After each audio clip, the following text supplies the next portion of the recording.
علما. وقال الله تبارك وتعالى في شان حبيبه مخبرا وآمرا: إن الله وملائكته يصلون على النبي يا أيها الذين آمنوا صلوا عليه وسلموا تسليما. اللهم صل على سيدنا ومولانا محمد وعلى آله الطيبين الطاهرين وأصحابه أجمعين. مولاي صل وسلم دائما أبدا على حبيبك خير الخلق كلهم. يا رب بالمصطفى بلغ مقاصدنا واغفر لنا ما مضى يا واسع الكرم. الصلاة والسلام عليك يا رسول الله. الصلاة والسلام عليك يا سيدي يا حبيب الله. الصلاة والسلام عليك يا سيدي يا خير خلق الله وعلى آلك وأصحابك يا سيدي يا زين الأنبياء. اللہ سبحانہ و تعالیٰ کی حمد و ثنا کے بعد پیارے آقا و مولا تمام کائنات کے مالک و مولا اللہ سبحانہ و تعالیٰ کے پیارے محبوب میرے اور آپ کی جان سے بھی زیادہ ہمیں محبوب سیدنا محمد مصطفیٰ صلی اللہ علیہ وآلہ وسلم کی پاک اور مقدس بارگاہ کے اندر اللہ تعالیٰ کی لا تعداد رحمتوں کا نزول ہو. اللہ تعالیٰ کے لاکھوں کروڑوں اربوں درود نازل ہوں آپ پر، آپ کی آل اور آپ کے اصحاب پر اللہ کی لا تعداد رحمتوں کا نزول ہو. آج کا موضوع جو ہے یہ معراج النبی صلی اللہ علیہ وسلم کا موضوع ہے. میں آج مختلف کتب سے اس موضوع کو دیکھ رہا تھا تو میں نے یہ اندازہ لگایا کہ اگر اس موضوع پر 20 جمعے بھی پڑھائے جائیں تو یہ موضوع ختم نہیں ہوگا. اتنا لمبا اور اتنا یہ جامع موضوع ہے. اور پیارے آقا و مولا صلی اللہ علیہ وسلم کو جہاں اللہ تعالیٰ نے لا تعداد معجزات عطا فرمائے، لا تعداد، آپ کے سر کے بالوں سے لے کر پاؤں کے ناخنوں تک آپ خود ہی سراپا معجزہ ہیں. وہاں اللہ تعالیٰ نے سب سے بڑا جو آپ کو معجزہ عطا فرمایا پیارے آقا کو، وہ اللہ کا قرآن. سب سے بڑا معجزہ کون سا پیارے آقا کو عطا فرمایا؟ قرآن حکیم، جو تمام علوم کا جامع ہے، جس کے اندر، جس کتاب کے اندر کائنات کا کوئی علم ایسا نہیں جو اس کتاب میں نہ ہو.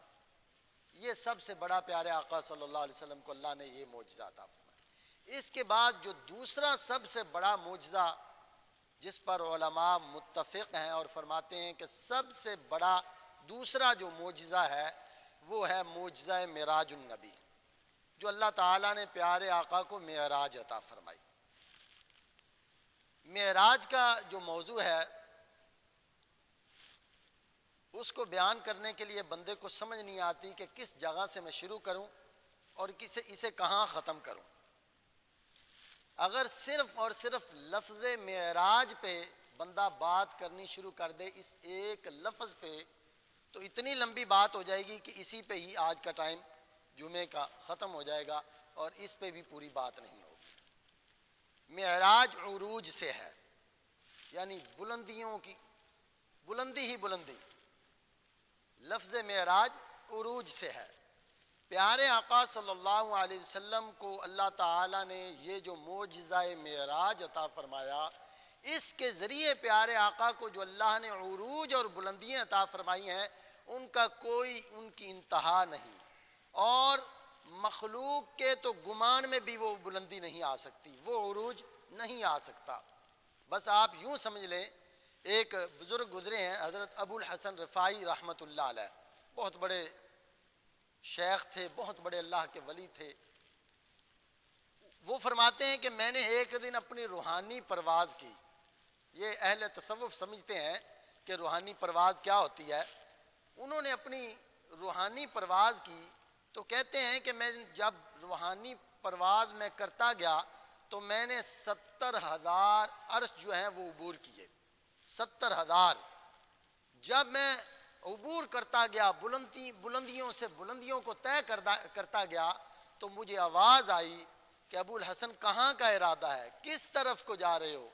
عرض کی مولا میں اس عرش کی تلاش میں نکلا ہوں، اس جگہ کی تلاش میں نکلا ہوں جس کو میرے محمد کریم صلی اللہ علیہ وسلم نے معراج کی رات اپنے پاؤں تلے روندا، یعنی معراج کی رات جہاں آپ کے پاؤں لگے میں اس کی تلاش میں نکلا ہوں۔ فرمایا ارجع، فرمایا لوٹ جا ابو الحسن، لوٹ جا، تو لاکھوں سال بھی پرواز کرتا رہے، لاکھوں سال بھی اڑتا رہے، اپنی روحانی پرواز میں رہے، تیری سوچ بھی اس جگہ پر نہیں پہنچ سکتی جہاں میرے محمد کریم صلی اللہ علیہ وسلم کے قدم لگے ہیں۔ میرے محمد کریم کے قدموں کا عروج یہ ہے، بلندیاں یہ ہیں، تو آپ کے سر کے بلندیوں اور عروج کا عالم کیا ہوگا، آپ کی نگاہوں کی بلندیوں کا عالم کیا ہوگا۔ معراج کا جو معجزہ اللہ تعالیٰ نے پیارے آقا کو عطا فرمایا، یہ کیوں عطا فرمایا؟ اس کا پس منظر بہت لمبا ہے، میں مختصر سا آپ کے سامنے پیش کرتا ہوں۔ پیارے آقا صلی اللہ علیہ وآلہ وسلم نے اعلان نبوت تک جو 40 سال گزارے، ان 40 سالوں میں آپ صلی اللہ علیہ وسلم نے تبلیغ بالفعل نہیں کی، یعنی آپ صلی اللہ علیہ وسلم نے جو ہے جس طرح انبیاء کو تبلیغ کا حکم دیا ملتا ہے جب اعلان نبوت کے بعد، وہ والی تبلیغ آپ صلی اللہ علیہ وسلم نے نہیں کی۔ لیکن آپ صلی اللہ علیہ وسلم کا اٹھنا بیٹھنا چلنا پھرنا، یہ سارے کا سارا بولنا، آپ صلی اللہ علیہ وسلم کے کردار اقوال، ہر چیز اس چیز پر کائنات کے لوگوں کو مجبور کر رہی تھی کہ یہی اللہ کے سب سے بہترین بندے ہیں، یہی اللہ کے سب سے بہترین ہستی ہیں۔ آپ صلی اللہ علیہ وسلم کو صادق بھی کہا جاتا، امین بھی کہا جاتا، آپ صلی اللہ علیہ وسلم سے بہتر کسی کو نہ سمجھا جاتا۔ لیکن جیسے ہی آپ صلی اللہ علیہ وآلہ وسلم، میرے اور آپ کے پیارے آقا نے اعلان نبوت فرمایا 40 سال کی عمر میں، یاد رکھیں ایک بات ذہن میں بٹھا لیں، بعض لوگ بیان کرتے ہوئے یا اپنی کتب کے اندر تحریر کرتے ہوئے لکھ دیتے ہیں یا کہہ دیتے ہیں کہ آپ صلی اللہ علیہ وسلم کو نبوت 40 سال کے بعد ملی۔ کیا کہتے ہیں؟ نبوت 40 سال کے بعد ملی۔ یہ انتہائی جاہلوں والی بات ہے۔ آپ صلی اللہ علیہ وسلم نے اعلان نبوت 40 سال کے بعد فرمایا۔ کب اعلان نبوت فرمایا؟ 40 سال کے بعد فرمایا۔ آپ تو اس وقت بھی نبی تھے، پیارے آقا فرماتے ہیں جب ابھی آدم علیہ السلام گارے اور پانی کے درمیان، یعنی آپ کا ابھی خمیر تیار ہو رہا تھا، اس وقت بھی پیارے آقا صلی اللہ علیہ وسلم نبی تھے۔ آپ صلی اللہ علیہ وسلم تو پیدا ہی نبی ہوئے ہیں۔ اعلان نبوت چونکہ اللہ کے حکمت اور اللہ کے حکم کے تابع تھا، اس لیے جب اللہ سبحانہ وتعالی نے حکم فرمایا، جب آپ 40 سال کی عمر کو پہنچے تو اللہ سبحانہ وتعالی نے حکم دیا، اس وقت پیارے آقا صلی اللہ علیہ وسلم نے اظہار نبوت، اعلان نبوت فرمایا۔ نبی آپ اس سے پہلے بھی ہیں۔ اور پیارے آقا صلی اللہ علیہ وسلم نے جب اعلان نبوت فرما دیا، اس کے بعد جیسے ہی آپ نے اعلان نبوت فرمایا تو آپ پر انتہائی تکلیفوں کا سلسلہ، انتہائی ظلموں کا سلسلہ جاری ہو گیا۔ کفار طرح طرح کی تکالیف دیتے، طرح طرح سے پیارے آقا صلی اللہ علیہ وسلم کو ستاتے۔ یار ذرا سوچو تو صحیح کہ پیارے آقا، میرے اور آپ کے پیارے محبوب حضرت محمد مصطفیٰ صلی اللہ علیہ وسلم کس کے محبوب ہیں؟ اللہ کے۔ کس کے محبوب ہیں؟ اللہ کے۔ اور اللہ نے ان کے لیے ساری کائنات کو بنایا۔ آپ مثال دے کر سمجھا دیتا ہوں کہ ایک شخص کے لیے ایک محل تیار کیا جائے، محل بنایا جائے، اور اس شخص کو اس محل میں بٹھایا جائے، لیکن اگر اس محل کے اندر ہی لوگ اسے چین اور سکون نہ کرنے دیں تو کتنی تکلیف دہ بات ہے کہ وہ کہے کہ یہ تو محل ہی میرے لیے تیار ہوا ہے، یہ تو بنا ہی میرے لیے ہے، لیکن اس محل کے رہنے والے، اس محل میں جو چپڑاسی، اس محل میں جو نوکر چاکر ہیں، وہی مجھے سکون سے نہیں رہنے دیتے۔ تو یہ کتنی تکلیف دہ بات ہے۔ پیارے محبوب کریم صلی اللہ علیہ وسلم کے لیے کائنات کو بنایا گیا، لیکن اسی زمین پر، اسی آسمان کے نیچے، اسی کائنات کے اندر پیارے محبوب کریم صلی اللہ علیہ وسلم کو کس کس قدر تکالیف دی گئی، کتنی کتنی پریشانیوں کا سامنا کرنا پڑا۔ تاریخ بڑی پڑی ہے، جب بندہ پڑھتا ہے، سنتا ہے، بیان کرتا ہے تو کلیجہ منہ کو آتا ہے کہ اللہ کے محبوب صلی اللہ علیہ وسلم کو اس قدر تکلیفیں دی گئی۔ پیارے آقا فرماتے ہیں کہ سارے نبیوں کی تکلیفیں اکٹھی کی جائیں، سارے انبیاء کی، تو جو طائف کی وادی والی میری تکلیفیں ہیں، فرمایا وہ ان سے کہیں بڑھ جاتی ہیں، ایک تکلیف۔ اس قدر آپ صلی اللہ علیہ وآلہ وسلم کو تکالیف دی گئی۔ الغرض لیکن پیارے محبوب صلی اللہ علیہ وسلم ان ساری تکالیف کے باوجود اللہ کی محبت کے اندر کس قدر گم رفتہ تھے کہ آپ صلی اللہ علیہ وسلم کو تکالیف آتی، آپ صلی اللہ علیہ وسلم کو لوگ پتھر مارتے، آپ کو ستاتے، لیکن آپ صلی اللہ علیہ وآلہ وسلم ایک لمحے کے لیے بھی ان کے لیے دعا نہ کرتے، ان کے لیے دعائیں ضرر نہ کرتے، ایک لمحے کے لیے بھی، پھر بھی دعائیں فرماتے، پھر بھی ان کے لیے روتے۔ آپ صلی اللہ علیہ وآلہ وسلم کو کفار کا تکالیف دینا یہ تو ایک طرف تھا، آپ صلی اللہ علیہ وسلم کو اس قدر ستایا گیا کہ جب پیارے آقا صلی اللہ علیہ وآلہ وسلم کے مبارک شہزادے، دو شہزادے مکہ شریف کے اندر، دو شہزادوں نے انتقال کیا ہے، آپ کے چھوٹے بیٹے یعنی دو بیٹے چھوٹی عمر میں جب فوت ہو گئے، آپ دیکھیں کسی کا بچہ فوت ہو جائے، بیٹا فوت ہو جائے، اور ہو بھی وہی، اس وقت وہی دو بیٹے تھے مکہ میں اور وہ فوت ہو گئے۔ کسی کا جب بیٹا فوت ہو جائے اور اسے تانا دیا جائے تو کتنی تکلیف ہوتی ہے۔ آج کسی کو یہ تکلیف، اللہ سب کی اولادوں کو سلامت رکھے، جب کسی کا یہ پھول چلا جاتا ہے تو لوگ جا کر اسے دلاسا دیتے ہیں، لیکن میرے محمد پاک صلی اللہ علیہ وسلم کو اس وقت دلاسا دینے والے نہیں بلکہ اس وقت تانا دینے والے تھے۔ اور کیا تانا دیتے تھے؟ معاذ اللہ ثم معاذ اللہ، کہتے تھے کہ محمد تو ابتر ہو گئے، یعنی محمد تو پنجابی میں جسے ہم اوترا کہتے ہیں، یعنی بے نام و نشان ہو گئے۔ آپ صلی اللہ علیہ وسلم کو انتہائی آپ کا دل مبارکہ رنجیدہ ہوا، انتہائی تکلیف ہوئی، لیکن آپ صلی اللہ علیہ وسلم نے زبان مبارکہ سے اللہ کی بارگاہ میں کوئی شکوہ نہ کیا، پھر بھی کوئی شکوہ نہ کیا۔ لیکن اللہ سبحانہ وتعالی نے سورہ کوثر نازل فرمائی، فرمایا انا اعطیناک الکوثر، محبوب بے شک ہم نے آپ کو خیر کثیر عطا فرمایا، آپ کو خیر کی کثرت عطا فرما دی، ہم نے آپ کو بھلائیوں کی کثرت دے دی۔ فصلی لربک وانحر، بس آپ جو ہے اپنے رب کی نماز پڑھیں اور اپنے رب کے لیے قربانی دیں، یعنی جو بھی آپ قربانیاں دے رہے ہیں، جو بھی تکالیف اٹھا رہے ہیں، وہ اپنے رب کے لیے آپ اٹھا رہے ہیں۔ ان شانئک ھو الابتر، فرمایا بے شک محبوب آپ کے دشمن ہی بے نام و نشان ہوں گے، آپ کے دشمنوں کا ہی نشان باقی نہیں رہے گا۔ آپ کا تو ذکر اتنا بلند ہوگا کہ رہتی دنیا کیا، قیامت کے دن بھی آپ کا ہی ذکر ہوگا، اور قیامت کے بعد جنتوں میں بھی آپ کا ہی ذکر ہوگا، ہر طرف آپ کے ہی چرچے ہوں گے۔ المختصر، پیارے محبوب صلی اللہ علیہ وسلم پر یہ تکالیف کا سلسلہ چلتا رہا، مختلف غم آتے رہے، چلتے چلتے پیارے آقا صلی اللہ علیہ وسلم کی سب سے زیادہ محبوبہ اور سب سے زیادہ آپ کا ساتھ دینے والی زوجہ سیدہ کائنات سیدہ خدیجہ الکبریٰ سلام اللہ علیہا کا بھی وصال ہو گیا۔ ایک تکلیف سے دوسری تکلیف بڑھ کر آ رہی ہے، ایک تکلیف سے دوسری تکلیف بہت زیادہ بڑھ کر آ رہی ہے۔ پیارے آقا صلی اللہ علیہ وسلم پھر بھی اپنے علم نشرح کے سینہ کے اندر ان تمام تکالیف کو برداشت کرتے ہوئے اللہ کی بارگاہ میں کبھی شکوہ نہیں کرتے۔ اس کے ساتھ ہی کفار نے بڑے بڑے تانوں کا، بہت تان و تشنیع کا سلسلہ جاری کر دیا۔ الغرض جب تکلیفیں حد سے بڑھ گئی تو اللہ سبحانہ وتعالی نے اپنے محبوب صلی اللہ علیہ وآلہ وسلم کے لیے پھر معراج کا ارادہ فرمایا۔ معراج کے لیے آپ کو اللہ تعالیٰ نے یہ معجزہ عطا فرمایا، معجزہ معراج۔ جبریل علیہ السلام کو بھیجا کہ میرے محبوب صلی اللہ علیہ وسلم کو معراج کے لیے لے کر آؤ۔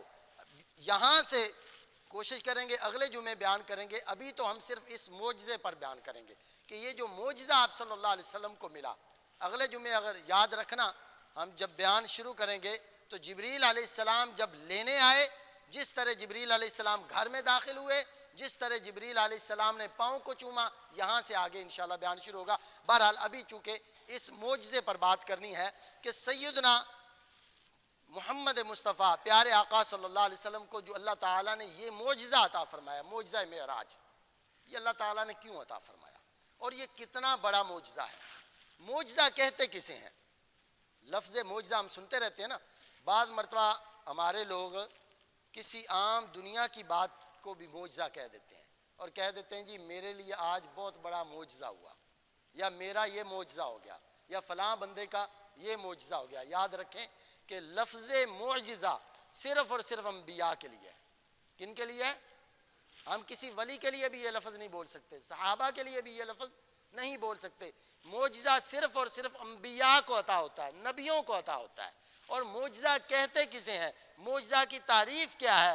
معجزہ کا مطلب ہے عاجز کر دینا، یعنی ایسا کام ہونا جو مخلوق کو عاجز کر دے، ایسا کام ہونا یعنی مجبور کر دینا، معجزہ۔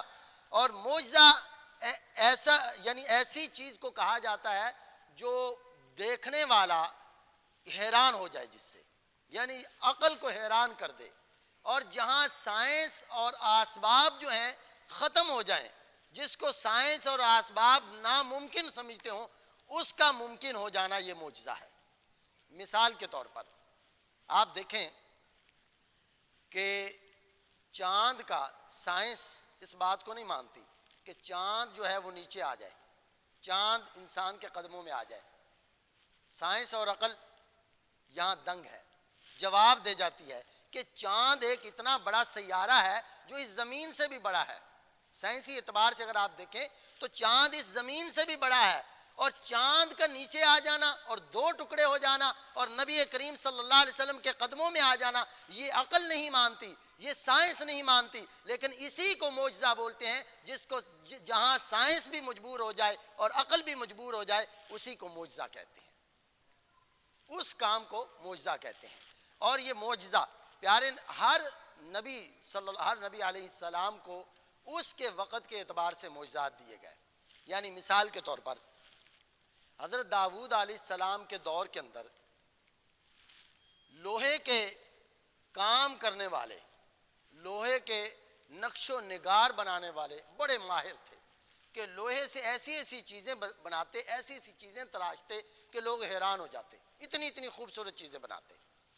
حضرت داؤد علیہ السلام کو اللہ تعالیٰ نے جو معجزہ عطا فرمایا وہ سارے لوگوں کو نیچا دکھا دیا، بڑے بڑے کاریگروں کو اور بڑے بڑے اس وقت کے جو انجینئر تھے وہ بھی ہیچ رہ گئے، جو اللہ تعالیٰ نے حضرت داؤد علیہ السلام کو معجزہ عطا فرمایا۔ کون سا معجزہ حضرت داؤد علیہ السلام کو عطا فرمایا؟ کہ حضرت داؤد علیہ السلام کے ہاتھوں میں جب لوہا آتا تو وہ پانی کی طرح نرم ہو جاتا۔ لوہا جب ہاتھ میں آتا تو پانی کی طرح نرم ہو جاتا، آپ جیسے چاہتے جو چاہتے اس کا بنا لیتے، یہ اللہ تعالیٰ نے۔ اسی طرح دوسرا معجزہ حضرت داؤد علیہ السلام کو کے زمانے میں دوسرا جو کام یہ تھا کہ گلوکار ہم جسے بولتے ہیں، یعنی گانا گانے والے، سریلی آوازوں والے بڑے بڑے گانے گایا کرتے اور بڑے بڑے مشاعرے کیا کرتے۔ حضرت داؤد علیہ السلام نے ان سب پر آپ کو فوقیت عطا فرمائی۔ اللہ تعالیٰ نے حضرت داؤد علیہ السلام کو ایسی آواز عطا فرمائی، جب آپ زبور کی تلاوت فرماتے تو ہوا کے اندر پرندے چلتے ہوئے رک جایا کرتے اور حضرت داؤد علیہ السلام کی زبان سے زبور کی تلاوت سنا کرتے۔ یہ حضرت داؤد علیہ السلام کو اللہ نے معجزہ عطا فرمایا۔ ایسے ہی چلتے جائیں آپ کہ حضرت موسیٰ علیہ السلام، حضرت موسیٰ علیہ السلام کے دور میں جادو بڑے عروج پر تھا، ہر دوسرا بندہ جادوگر تھا اور جادو کے اتنے ماہر تھے کہ جو چاہتے کر لیتے، جادو کے ڈنڈے، جادو کے زور پر۔ حضرت موسیٰ علیہ السلام کا جب فرعون کے ہاں معاملہ ہوا تو وہاں فرعون نے بڑے بڑے جادوگروں کو بلایا، کیونکہ فرعون اپنے آپ کو خدا کہلاتا تھا اور بہت بڑا بادشاہ تھا، وہ کہتا تھا زمین میں میں ہی تو رب ہوں۔ اس نے روئے زمین سے بڑے بڑے جادوگروں کو اکٹھا کیا حضرت موسیٰ علیہ السلام کے مقابلے میں۔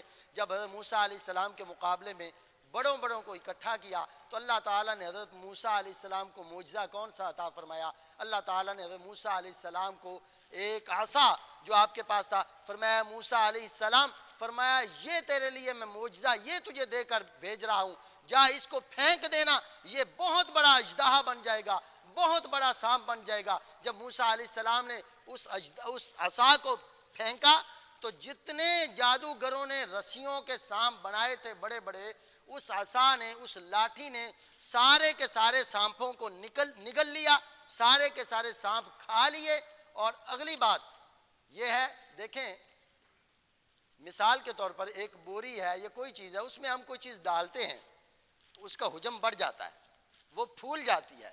حضرت موسیٰ علیہ السلام کو اللہ تعالیٰ نے کیسا معجزہ عطا فرمایا کہ لاکھوں سانپ کھا کر بھی آپ کا وہ عصا جو اژدہا بنا تھا، جب آپ نے اسے ایسے پکڑا وہ اسی کی طرح سوٹی ہی سوٹی ہے، نہ اس کا حجم بڑھا، نہ وہ لمبی ہوئی، نہ وہ چوڑی ہوئی، اسی طرح آپ کا عصا ہی رہا۔ آپ نے حضرت موسیٰ علیہ السلام کو یہ اللہ تعالیٰ نے معجزہ عطا فرمایا، اور بھی معجزات عطا فرمائے۔ حضرت صالح علیہ السلام کو جب قوم نے کہا، وہ قوم چونکہ پہاڑوں کے اندر گھر بناتی تھی، پہاڑوں کو تراش کر، حضرت صالح علیہ السلام کی جو قوم تھی وہ پہاڑوں کو تراش کر ایسے ایسے محلات بنا لیتی کہ لوگ حیران ہو جاتے۔ آج بھی سعودی عرب کے اندر یمن کے بارڈر پر موجود ہیں، اللہ آپ کو کبھی لے جائے تو آپ دیکھیں، وہاں بندہ دیکھ کر حیران ہو جاتا ہے، آپ نیٹ پہ سرچ کریں، بندہ دیکھ کر حیران ہو جاتا ہے کہ پہاڑوں کو اس وقت انہوں نے تراش کر، جب کوئی بڑی مشینری نہیں تھی، اس وقت تراش کر پہاڑوں کے اندر اتنے خوبصورت وہ مکانات بناتے کہ انسانی عقل جو ہے وہ دنگ رہ جاتی ہے۔ اس وقت اللہ تعالیٰ نے جو حضرت صالح علیہ السلام کو معجزہ عطا فرمایا، وہ کیا معجزہ عطا فرمایا کہ صالح علیہ السلام نے پہاڑ کی طرف اشارہ فرمایا، پہاڑ پھٹا اور وہاں سے اونٹنی نکلی، اس اونٹنی نے ان لوگوں کی آنکھوں کے سامنے بچہ دیا اور وہ دودھ بھی دیتی تھی۔ پہاڑ سے اونٹنی کا نکالنا یہ بہت بڑا معجزہ تھا، حضرت صالح علیہ السلام کو اللہ تعالیٰ نے عطا فرمایا۔ اچھا پھر چلتے جائیں، حضرت عیسیٰ علیہ السلام کو اللہ تعالیٰ نے، حضرت عیسیٰ علیہ السلام کے دور میں چونکہ طب یونانی جو ہے اس کا بڑا عروج تھا، یعنی جس کو ہم حکمت بولتے ہیں، یہ ڈاکٹری طب یونانی کا بہت بڑا عروج تھا، بڑے بڑے طبیب تھے، ہر قسم کی مرض کا علاج انہوں نے ایجاد کیا ہوا تھا۔ لیکن مادر ذات جو اندھے ہوتے ہیں، یعنی جو اندھے ہی پیدا ہوتے ہیں، آج بھی ان کا علاج نہیں ہے، ان کا کسی کے پاس علاج نہیں تھا۔ جو یہ کوڑی کے مرض والے ہوتے ہیں، کوہڑ کا مرض جسے ہم بولتے ہیں، اس کا بھی آج بھی علاج نہیں ہے، اس وقت بھی نہیں تھا۔ اسی طرح اس کے علاوہ جو ابرص کے بیمارے ہوتے ہیں، یعنی جو بالکل سفید پیدا ہوتے ہیں، سفید ہو جاتے ہیں، ان کا بھی علاج نہیں تھا۔ حضرت عیسیٰ علیہ السلام کو اللہ تعالیٰ نے یہ معجزہ عطا فرمایا کہ آپ کے پاس مادر ذات اندھے آتے، آپ آنکھوں پر ہاتھ پھیرتے، اللہ تعالیٰ ان کی نگاہ کو روشن کر دیتا، ان کی نظریں روشن ہو جاتی۔ حضرت عیسیٰ علیہ السلام کے پاس کوہڑی کے مرض والے آتے، آپ ہاتھ مبارک پھیرتے اور وہ صحیح تندرست سلامت ہو جاتے، ان کے جسم اچھے بھلے ہو جاتے۔ ابرص والے آتے، آپ ہاتھ پھیرتے۔ اسی طرح آپ مٹی کا پرندہ بناتے، اس کے اندر روح ڈالتے، یعنی پھونک مارتے، وہ اڑ جاتا۔ حضرت عیسیٰ علیہ السلام کو اللہ تعالیٰ نے اس وقت اتنا بڑا معجزہ یہ کیوں عطا فرمایا کہ طب یونانی کا عروج تھا، فلسفیوں کا عروج تھا، لیکن طب یونانی کا جتنا بھی عروج تھا، کسی پرندے کو بنا کر اس کے اندر روح نہیں پھونک سکتے تھے۔ حضرت عیسیٰ علیہ السلام کو اللہ تعالیٰ نے یہ بھی معجزہ عطا فرما دیا۔ اور پھر حضرت عیسیٰ علیہ السلام کو اللہ نے یہ معجزہ دیا کہ مردوں کو زندہ کر دیتے، اللہ کے حکم سے قبر کو ٹھوکر مارتے، مردہ زندہ ہو کر کھڑا ہو جاتا۔ یہ حضرت عیسیٰ علیہ السلام کو، یعنی ہر نبی کو اس دور کا سب سے بڑا ایسا معجزہ اللہ نے عطا فرمایا جس نے لوگوں کی عقلوں کو دنگ کر دیا، یعنی لوگ حیران ہو گئے کہ یہ بھی ممکن ہے، یہ بھی ممکن ہو سکتا ہے۔ اب ہر نبی کا دور کتنا تھا کہ حضرت موسیٰ علیہ السلام کا دور اتنا ہی تھا جتنی دیر آپ نبی تھے، یعنی جتنی دیر آپ اپنی حیات میں تھے یا اگلے نبی کے آنے تک۔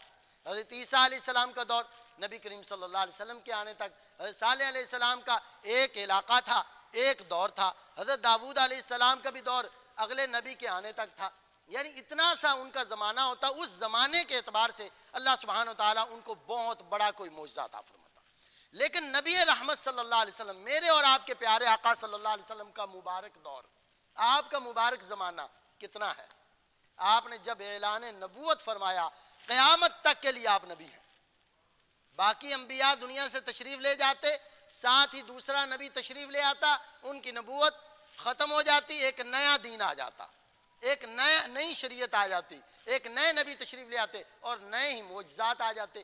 پیارے آقا صلی اللہ علیہ وسلم آپ قیامت تک کے لیے نبی ہیں, اور قیامت تک جتنے عروج سائنس نے دیکھنا ہے, جتنے عروج طب نے دیکھنے ہیں, جتنی بڑی سی بڑی ایجادات ہونی ہے, ان سب سے بڑے معجزات اللہ تعالیٰ نے اپنے پیارے نبی صلی اللہ علیہ وسلم کو عطا فرمائے. ان سب سے آپ دیکھیں, آپ چاند پر آج دنیا نے تحقیق کی, سائنس نے تحقیق کی اور چاند پر پہنچ گئے. ابھی بھی بعض سائنسدان جو ہیں وہ اس کا انکار کرتے ہیں, وہ کہتے ہیں یہ سب جھوٹ ہے. بعض سائنسدان ہی کہہ رہے ہیں کہ یہ جھوٹ ہے, یہ چاند پر نہیں پہنچے, یہ ایسے ہی بات کر رہے ہیں. لیکن چلو ہم مان لیتے ہیں, سائنس کی بات دوسروں کی مان لیتے ہیں کہ وہ چاند پر پہنچ گئے. چاند پر پہنچے, آپ صلی اللہ علیہ وسلم کو اللہ تعالیٰ نے 1450 سال پہلے یہ معجزہ عطا فرما دیا. محبوب تیرے دنیا سے تشریف لے جانے کے 1450 سال بعد لوگ چاند پر جانے کی بات کریں گے. محبوب ہم آپ کو یہ معجزہ عطا فرماتے ہیں کہ چاند آج ہی آپ کے قدموں پر آ گیا ہے. آپ نے انگلی کا اشارہ کیا اور چاند 2 ٹکڑے ہو کر زمین پر آیا, محبوب کریم صلی اللہ علیہ وسلم کی گود میں آیا, اور پھر آپ کے حکم پر جا کر چاند جو ہے وہ اسی طرح جڑ گیا. اللہ نے یہ بھی معجزہ عطا فرمایا. سائنس نے جہاں ترقی کرنی تھی, اب سائنس اس سے آگے کیا کر سکتی ہے؟ آج تک سائنس سورج پر نہیں پہنچ سکی, لیکن پہنچنے کی باتیں کر رہے ہیں. کہتے ہیں جی ہم سورج پر بھی جا سکتے ہیں, ہم سورج پر بھی یہ کر سکتے ہیں. ذرا دیکھو تو صحیح, میرے محبوب صلی اللہ علیہ وسلم کا عروج بھی دیکھ لو, میرے محبوب صلی اللہ علیہ وسلم کا معجزہ بھی دیکھ لو کہ میرے محبوب کریم صلی اللہ علیہ وسلم نے اس سورج کو, جس سورج کو 70,000 یا 70 لاکھ فرشتے صبح مشرق سے مغرب کی طرف کھینچ کر لے کر جاتے ہیں, اس سورج کو میرے محبوب صلی اللہ علیہ وسلم نے اپنی شہادت کی انگلی پر, سیدنا علی رضی اللہ تعالیٰ عنہ کی جب نماز عصر قضا ہو رہی تھی تو اپنی شہادت کی انگلی کے اشارے پر فرمایا سورج ادھر لوٹ کر آ جا, ادھر لوٹ کر آ جا. سورج عصر پر واپس آیا, سیدنا علی رضی اللہ تعالیٰ عنہ نے نماز عصر ادا فرمائی. اور علماء فرماتے ہیں کہ سیدنا علی رضی اللہ تعالیٰ عنہ پہلے تو وقت کا خیال کرتے ہوئے نماز ادا فرمایا کرتے تھے, لیکن اس دن وقت کا خیال نہیں بلکہ نماز عصر اتنی لمبی کی کہ جی بھر کے لمبی کر کے نماز پڑھی. کیوں؟ کہا کہ آج اس وقت تک سورج پلٹ کر نہیں جائے گا جب تک میرے محبوب کی مرضی نہیں ہوگی, جب تک میرے آقا کی مرضی نہیں ہوگی, اس وقت تک سورج غروب نہیں ہو سکتا. تو سائنس تو ابھی باتیں کر رہی ہے, سائنس تو ابھی یہ خواب دیکھ رہی ہے, لیکن میرے محبوب صلی اللہ علیہ وسلم نے 1450 سال پہلے سورج کو اپنی ایک انگلی کے اشارے سے واپس بلا لیا. کچھ لوگوں کی عادت ہوتی ہے, وہ ترازو لے کر نبی کریم صلی اللہ علیہ وسلم کی شان کو تولتے ہیں, فٹے لے کر ماپ کرتے ہیں, کہتے ہیں جی اتنی شان ہے, اس سے آگے بڑھو گے تو یہ ہو جائے گا, اس سے آگے بڑھو گے تو یہ ہو جائے گا. آپ حد سے نبی کریم صلی اللہ علیہ وسلم کی شان کو نہ بڑھایا کرو. میں کہتا ہوں ہمیں وہ حد تو بتاؤ جہاں نبی کریم صلی اللہ علیہ وسلم کی شان ختم ہوتی ہے. ایک دن وہ حد بتاؤ تو صحیح کہ نبی کریم صلی اللہ علیہ وسلم کی شان کا خاتمہ, آپ کی شان کی انتہا کہاں پہ ہے, تاکہ ہم وہاں سے آگے نہ بڑھے. اللہ فرما رہا ہے وَرَفَعْنَا لَكَ ذِكْرَكَ, محبوب ہم نے آپ کے ذکر کو, آپ کی شان کو آپ کے لیے بلند کر دیا ہے. بلند کرنے والا رب ہے, جس کی جا رہی ہے وہ پیارے محبوب صلی اللہ علیہ وسلم ہے, تو ان کی شان کی حد کیسے ہو سکتی ہے؟ امام بصیری رحمت اللہ علیہ, یہ قصیدہ جو ہمارے مدرسوں میں پڑھا جاتا نا, مولا صلی وسلم دائما ابدا, یہ انہوں نے لکھا ہے. خواب میں آپ صلی اللہ علیہ وسلم تشریف بھی لائے, آپ نے چادر بھی بطور تحفہ عطا فرمائی. اس قصیدہ کے اندر امام بصیری فرماتے ہیں کہ صرف وہ نہ نبی کریم صلی اللہ علیہ وسلم کو کہنا جو عیسائیوں نے حضرت عیسیٰ علیہ السلام کے بارے میں کہا اور یہودیوں نے حضرت عزیر علیہ السلام کے بارے میں کہا. وہ کیا؟ عیسائیوں نے حضرت عیسیٰ علیہ السلام کو اللہ کا بیٹا کہہ دیا اور یہودیوں نے حضرت عزیر علیہ السلام کو اللہ کا بیٹا کہہ دیا. فرمایا وہ نہ کہنا, باقی جو نبی کریم صلی اللہ علیہ وسلم کی عظمت بیان کر سکتے ہو وہ کرو, جتنی عظمت بیان کر سکتے ہو. یہ پیارے آقا صلی اللہ علیہ وسلم. تو بہرحال بات کر رہے تھے کہ آپ صلی اللہ علیہ وسلم کو جو اللہ تعالیٰ نے معجزات عطا فرمائے ہیں, وہ معجزات ایک تو جو اللہ نے سارے نبیوں کو عطا فرمائے, سارے نبیوں کو, وہ معجزے بھی اللہ نے پیارے محبوب صلی اللہ علیہ وسلم کو عطا فرمائے. اور اس سے پھر کہیں بڑھ کر اللہ تعالیٰ نے پیارے محبوب کریم صلی اللہ علیہ وسلم کو معجزات عطا فرمائے. آپ دیکھیں سائنس کی زیادہ سے زیادہ بلندیاں، بہت بڑی بڑی ایجادات ہیں. آپ دیکھیں سائنس نے لوہے کو ہوا میں اڑا دیا، جہاز، لوہے کا جہاز جو ہے اس کو ہوا میں اڑا دیا. لیکن میرے محبوب کریم صلی اللہ علیہ وسلم کو اللہ نے کیسا معجزہ عطا فرمایا. فرمایا پیارے ایک وقت آئے گا جب سائنس جو ہے وہ لوہے کو ہوا میں اڑائے گی. محبوب ہم آپ کو ایسی بلندیاں عطا فرماتی ہیں، ایسی بلندیاں عطا فرماتے ہیں کہ آپ براق پر جائیں، اس کے نور کی سواری، اس کے بعد آپ رف رف پہ جائیں، اس کے بعد سب کی جہاں انتہا ہوگی وہاں سے آپ کی ابتدا ہوگی، وہاں سے آپ کی ابتدا ہوگی، یعنی وہاں سے بھی آپ بلند چلے جائیں گے. میرے محبوب صلی اللہ علیہ وسلم کو اللہ تعالیٰ نے اتنے اتنے بڑے معجزات عطا فرمائے، اتنے اتنے. آپ دیکھیں حضرت عیسیٰ علیہ السلام کو اللہ تعالیٰ، سمجھ لگ رہی بات کی؟ سب کو لگ رہی ہے نا؟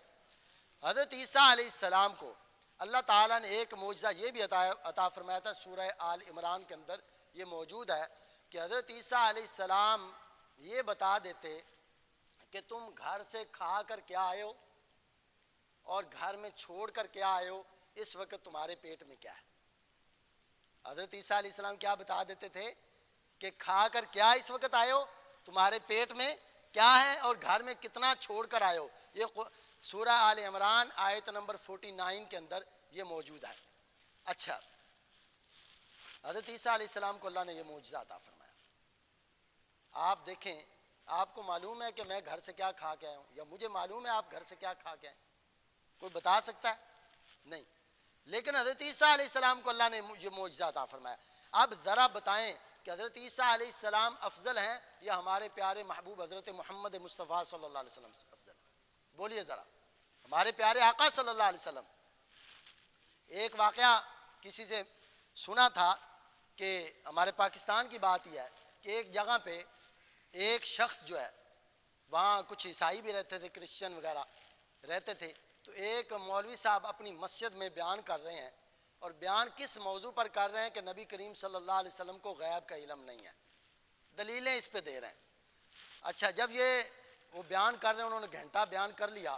دوسری طرف سے عیسائی پادری نے اپنے گرجے میں کھول لیا سپیکر اور کہا سن، تم تو کہتے ہو کہ تمہارے نبی صلی اللہ علیہ وسلم سارے نبیوں سے افضل ہیں، تو ہمارے نبی حضرت عیسیٰ علیہ السلام کو تو اللہ نے یہ معجزہ دیا تھا کہ حضرت عیسیٰ علیہ السلام یہ بتا دیتے تھے کہ تم کھا کر کیا آئے ہو، گھر میں کیا چھوڑ کر آئے ہو. تمہارے نبی صلی اللہ علیہ وسلم تم دلیلیں دے رہے ہو کہ تمہارے نبی جانتے ہی نہیں، تو لہٰذا تم آ کر ہمارا پھر دین قبول کر لو.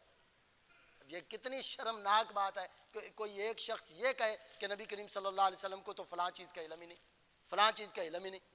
الیاذ باللہ ثم الیاذ باللہ. اللہ پاک نے پیارے محبوب صلی اللہ علیہ وسلم کو وہ علوم عطا فرمائے ہیں. سب سے بڑا غیب کائنات کا کون ہے؟ اللہ سبحانہ و تعالیٰ کی ذات.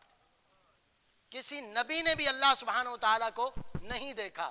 سب سے بڑے غیب اللہ سبحانہ و تعالیٰ کی ذات ہے. جب اللہ سبحانہ و تعالیٰ ہی پیارے نبی سے نہیں چھپے تو پھر باقی کیا چیز رہ گئی؟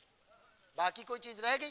تو اللہ تعالیٰ نے یہ معجزہ معراج جو ہے یہ ہمیں بتا رہا ہے کہ اللہ تعالیٰ نے ہر عروج نبی کریم صلی اللہ علیہ وسلم کو عطا فرما دی. ایک آخری بات کر کے بیان کو ختم کرتے ہیں. قبلہ والد محترم، ایک دن یہ ہمارے جب یہاں پہ ڈالے ویگنیں وغیرہ چلتی تھی نا، تو اس زمانے کی بات ہے. قبلہ والد صاحب وہاں مدرسے سے بیٹھے پاک پتن جا رہے ہیں ویگن کے اندر. ایک آدمی پیچھے سے ہی آ رہا تھا کوئی، تو اس نے جب والد صاحب کو دیکھا نا تو بطور شرارت، کئی لوگوں کے ذہن میں شرارت سمائی ہوتی ہے نا، بطور شرارت کہنے لگا جی ماشاء اللہ جی قبلہ حاجی صاحب آ گئے ہیں، اب تو مسائل پر گفتگو ہوتی جائے گی، اب تو مسئلوں پر گفتگو ہوتی جائے گی. تو کہنے لگے جی اچھا جی یہ بتائیں حاجی صاحب کہ ہمارے نبی حضرت محمد مصطفیٰ صلی اللہ علیہ وسلم کو غیب کا علم تھا؟ آپ صلی اللہ علیہ وسلم کو یعنی آپ جانتے تھے؟ والد صاحب نے فرمایا کہ قرآن و حدیث تو بعد میں بیان کروں گا، پہلے مجھے ایک سوال کا جواب دے. کہا کیا سوال ہے؟ فرمایا کہ کبھی تو بیمار ہوا ہے؟ کہا جی میں تو رہتا ہی بیمار ہوں. کہا کبھی الٹرا ساؤنڈ کروایا ہے؟ کہا جی کئی مرتبہ کروایا ہے. کہا کپڑے اتار کر کروایا یا کپڑوں سمیت ہی کروایا؟ کہا کپڑوں سمیت کروایا. کہا پھر الٹرا ساؤنڈ کے اندر جسم کی اندر والی چیز الٹرا ساؤنڈ دکھا دیتا ہے، بتا دیتا ہے رپورٹ؟ کہا جی بتاتا ہے، دکھا دیتا ہے.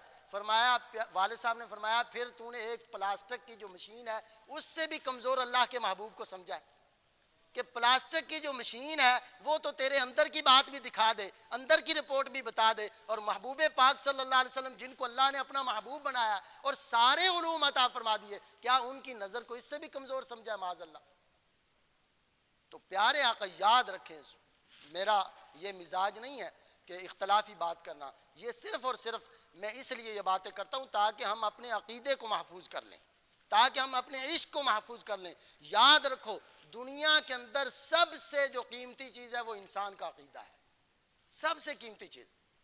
ابھی یہ معراج کا جو واقعہ ہم پورا بیان کریں گے, اس میں بے شمار ایسی چیزیں آئیں گی جو ہمارے عقیدے کے دلائل ہیں. الحمدللہ سب سے قیمتی چیز عقیدہ ہے. ایک بندے کا عقیدہ صحیح تھا, نمازیں تھوڑی بھی تھیں, وہ فوت ہو گیا, نمازوں کا عذاب ضرور ہوگا.